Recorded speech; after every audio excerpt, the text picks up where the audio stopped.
And welcome to another episode of Experts Speak. I'm Michael DeLon, and today I am talking with Axel Meierhoefer. Did I say that right, Axel? Yeah, pretty close. Okay, good. Well, thanks for being my guest on Experts Speak. Thanks for squeezing me into your calendar. Yeah, you're welcome. Axel is it's going to be a fun conversation because he helps people create passive income from real estate, and he has this concept that was really intriguing to me. It's called the time freedom point. So we're going to dive into that in a minute, but before we get there, Axel, tell me, how did you get to the point of doing what you do today?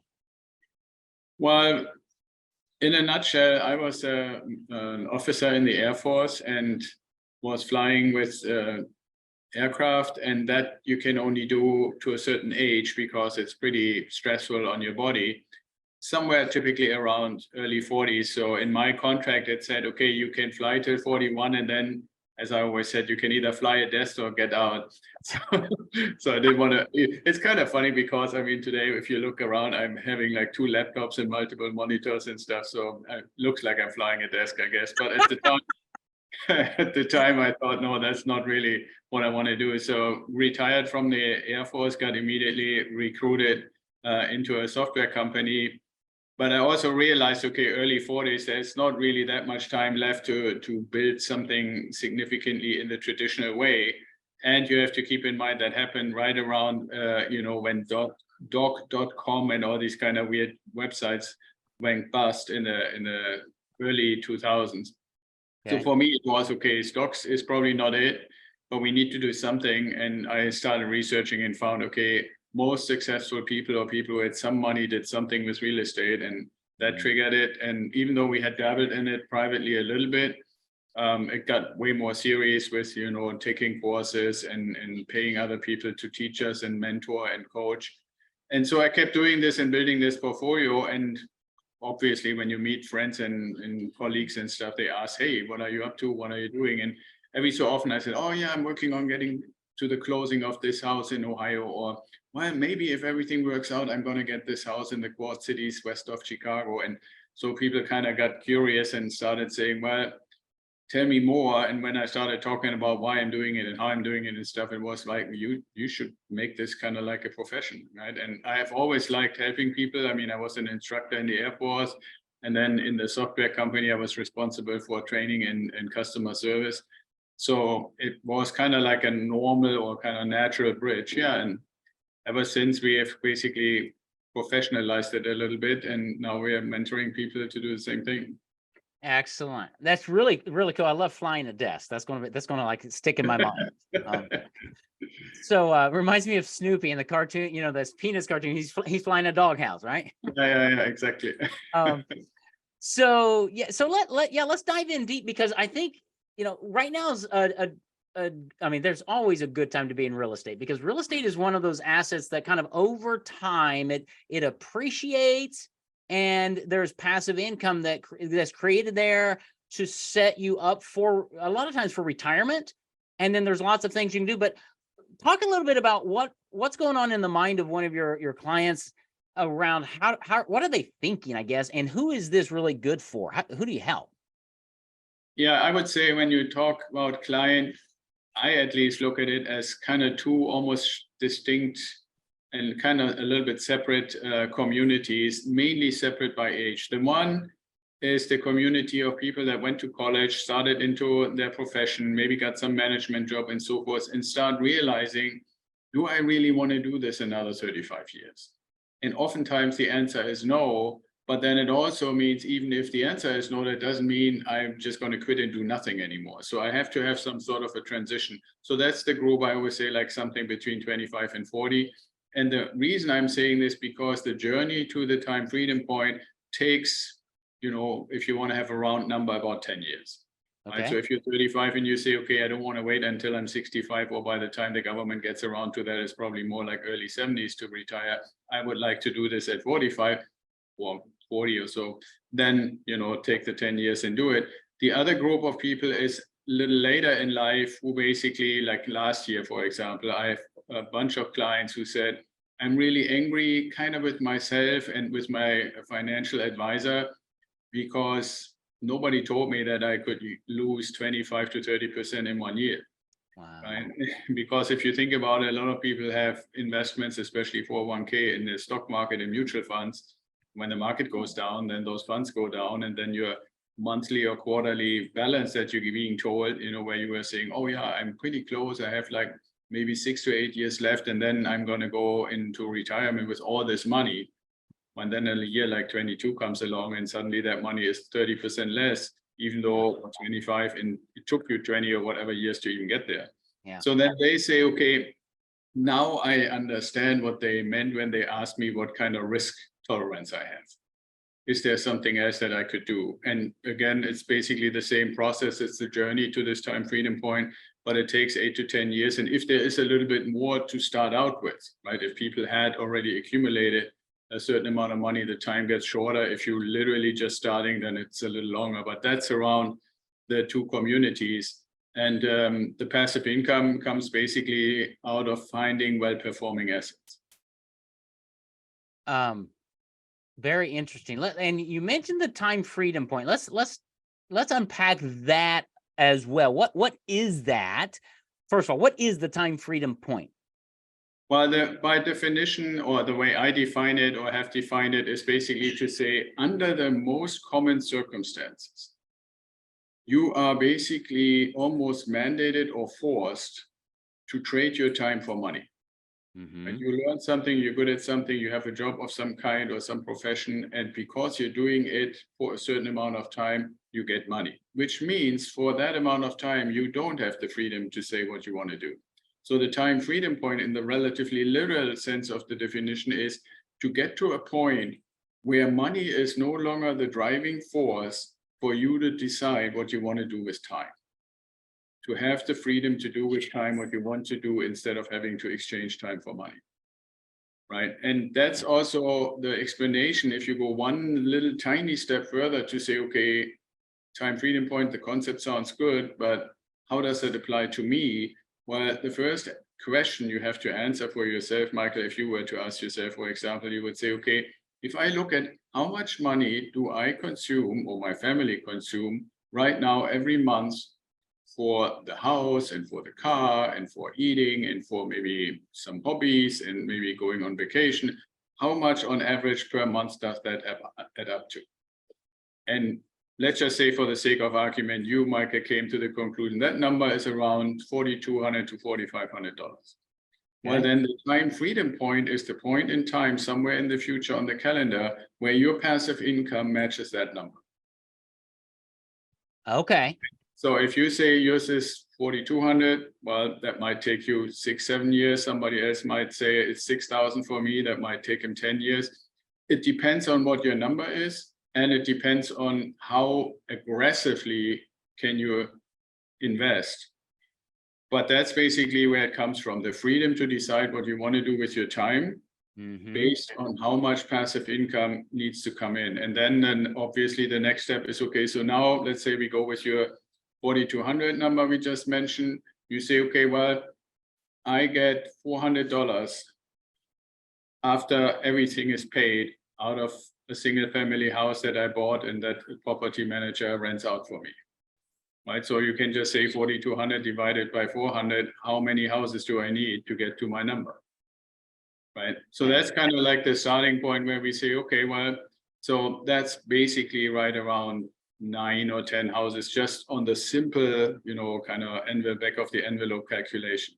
Okay. Well, then we start adding to say, okay, well, but if I buy the first one, let's say in 2023, and my time horizon is 10 years, that first house will not have the same $400. It will probably have increases in rent.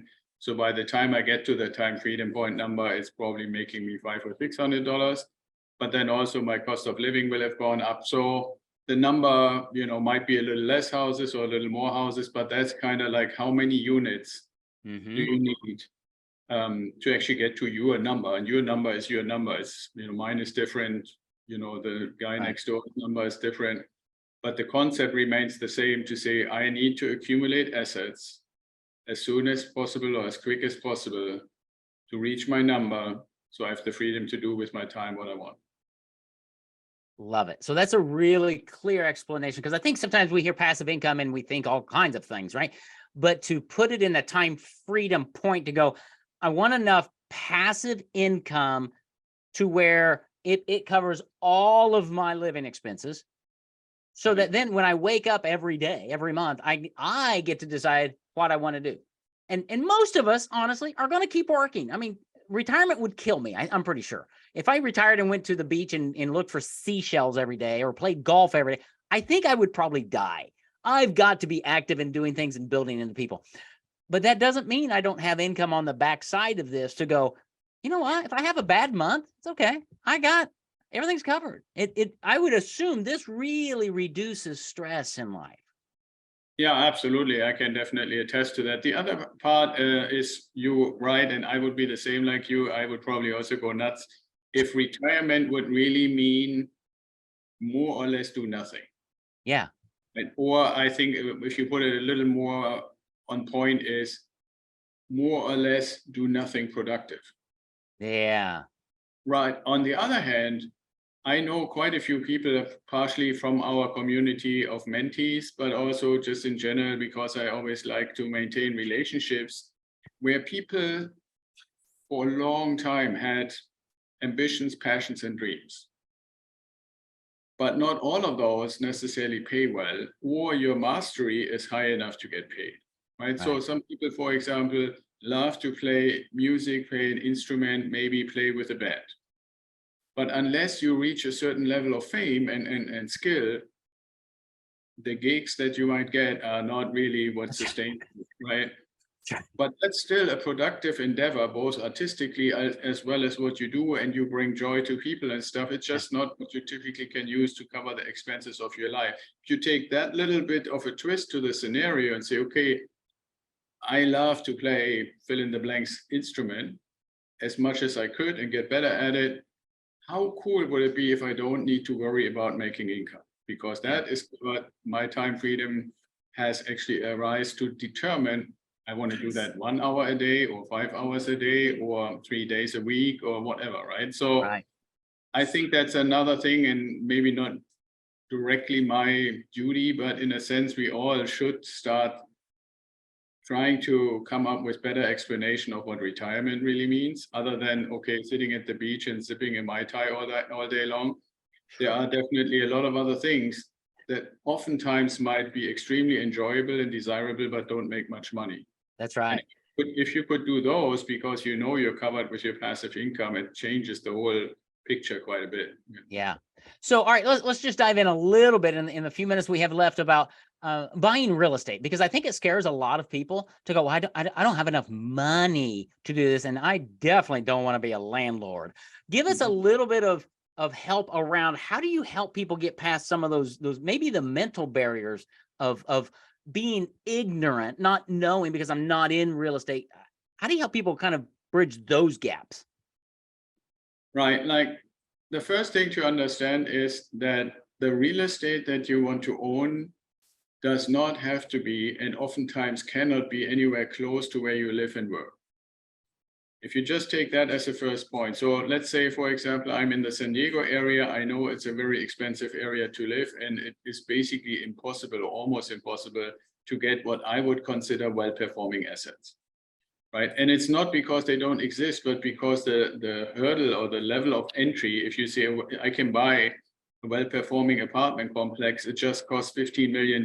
Well, if you have to come up with 1.5 million down payment for the 10% down that are typically asked, not very many people run around with that in their savings account. Right. So it's not that I'm saying there are no performing deals in the San Diego area. It's just the hurdle to entry is too high.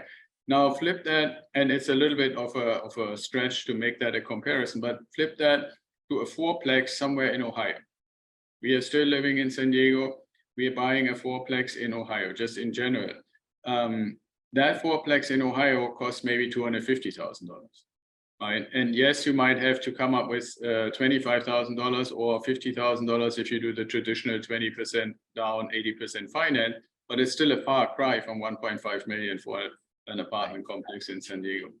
So that's the one thing. Now, the point about that, people that when the word real estate is used, there's always kind of calls in the middle of the night about the toilet. right? So do they happen? Absolutely. I'm sure they happen. How do we actually manage that is we and I have actually, for the time that we have been doing this ourselves and for all our clients, always proposed what I call the out-of-state turnkey approach. Out of state, obviously, if we live in San Diego and we invest in Ohio, just as an example, it's out of state. The turnkey part is that we want to find companies, and we only work with those kind of companies, who find what I call the ugly duckling in a good neighborhood. They have a crew that goes in and renovates this ugly duckling into a nice house that somebody would be happy to rent for a reasonable rent. They sell it to us, and the same people that did the renovation and sold it to us, they're also managing it for us. Oh, interesting. Okay. Right now, what we have is let's say they bought this fourplex for $100,000. They put $50,000-$60,000 for renovation in it, and they sell it to us for $200,000. So it's 100 plus 60 is 160. They make $40,000 profit, and we buy it for 200. And the way that we know that the 200 is a fair price is because the lender who gives us 80% of these $200,000 or $160,000, they're going to send an appraiser because they say, we want to see this thing and want to make sure it's worth it. Right. Well, so we're only going to do the deal if it appraises for those 200,000. So this rumor that turnkey properties are always way overpriced and you can never get a good deal, just not true, because if you do it through lending, which is called leverage in our ideal, income, depreciation, appreciation, leverage is the L. So the financing is the leverage. No bank would give you the money if the place is not worth it, or at least not more money than it's worth it. So we get the 80%, we put our own 20%, that's on $200,000, it's $40,000 out of our pocket, $160,000 from the bank. And that unit, that fourplex with $200,000, let's say it rents for $500 per unit, so it's $2,000 rent. Right, so that's basically, and then when you say, well, where's the passive income? If you were to put this into a calculator, even at our elevated interest rates right now, you would probably end up somewhere with about $250 to $300 at the end of the month left over, even taking into account the insurance, property tax, property management, paying the mortgage, and putting a little bit aside for a reserve. Mm-hmm. And now that's day one, so to speak, right? Like you just closed at the title company, the property managers have put the tenants into the unit, that's day one. And this goes back to where we started our conversation about the time freedom point. Now you have this fourplex. Mm-hmm. And our conversation, if you and I were basically working together, would be, okay, how do we get to buy the next one? Could be single family, duplex, triplex, fourplex. That's what we focus on then. But in the meantime, every year that you're going to own that fourplex, the question is, okay, how much are we going to increase the rent? Right? Year one was $2,000. You might say, okay, well, we give $25 for each unit, so that's $100 more in year two. Mm-hmm. That $100, $10 goes to property management, but the other $90, they basically go in your pocket because your mortgage is the same, your insurance is pretty much the same, the property tax is pretty much the same, your reserve is pretty much the same. So every one of these increases, almost all of that goes into your passive income bucket.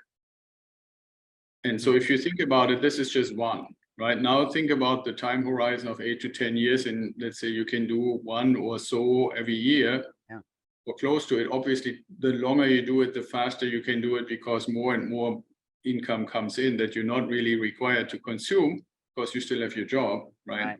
Right. And so that money that comes in is basically accumulating more and more rapidly to buy more properties. So when people say, well, I can't imagine that I could ever get to an average of one property per year. Well, you get to the average because every one you buy increases your passive income. Yeah. And so then ultimately over time, you get anywhere between 8 to 10 assets, and you get your 4,200, and you would start playing guitar. I love it. Start playing guitar. I love it. Or flying your desk. Whatever, No, that's fascinating, because that's a great example. And I think that helps. It helps me. It helps hopefully my audience to understand this is totally doable. And if you're frustrated with where you are in life, if you started too late, that's okay. Or if you're just kind of getting started in your thing, and you're not sure if the market or crypto's the right thing or whatever, real estate's pretty solid. It's been around for a long time. It's got a track record. It's not a risky investment, right? The way you're talking about it. How do people find you, Axel? I mean, I know you've intrigued some people. What did they do next to learn more about you and your ideal wealth growing process? Yeah, I mean, you kind of spelled it out already almost. The one thing is to just go to our website, idealwealthgrower.com. And if you hover around for like 30 to 40 seconds, our web guy has made it so you get invited to the newsletter and sign up for a call and stuff. The other thing that I want to offer for your audience is to not just do idealwealthgrower.com, but add / the word free. And what you will find when you do that is something that I wrote is called our mindset manual. Because you just made a really, really important statement to your audience, and that is that you say, well, people are out there, they might be afraid, they might not really be clear how to do it, they might be, wondering, can I do it, can I participate? And I believe a lot of that, and I found a lot of that is mindset.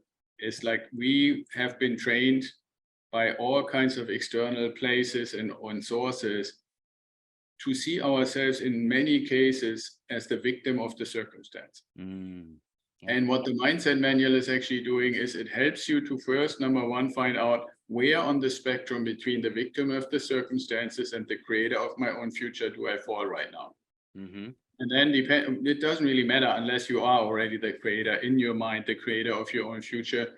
If you're not quite there yet, then it gives you exercises and help and some videos and stuff on how to get there. And I think that's an important kind of almost like a foundation when we stay with real estate methodology. You want to have a solid foundation how you think about stuff. If you're really convinced that it can't be for you, it will probably not be for you. If you change towards, okay, I'm the one who's creating my own future, and there's no shame in taking some help from Michael or Axel or somebody like us, then you are really in charge of your own future and how to get there. And then it's in the end, it's somebody who has done the steps. And I always say, all our tribe members have to do is follow in the steps and the path that I've already got. There's not one investment that I've suggested to anybody that I haven't tried myself before. That's awesome. Okay, so idealwealthgrower.com is the website. And if you go there and put in /free, you're going to get a free copy of his mindset manual that really helps you reprogram the belief that you can do this. And especially if you're working with Axel and his team, they've been down the road a few times. You're just going to follow in their footsteps. And it really is doable. It's a great way to create passive income and help you find that time freedom point that just relieves stress and allows you to live the life you want to live, whatever that is. Your number's different than everybody else. Axel and his team can help you get there. So let me just encourage you, idealwealthgrower.com. And again, /free to get that mindset manual. Axel, thank you. This has been really intriguing. I love what you've put together and your heart behind how you're just really trying to help people live a cool, fun life. Thanks yeah, exactly. Thanks, Michael.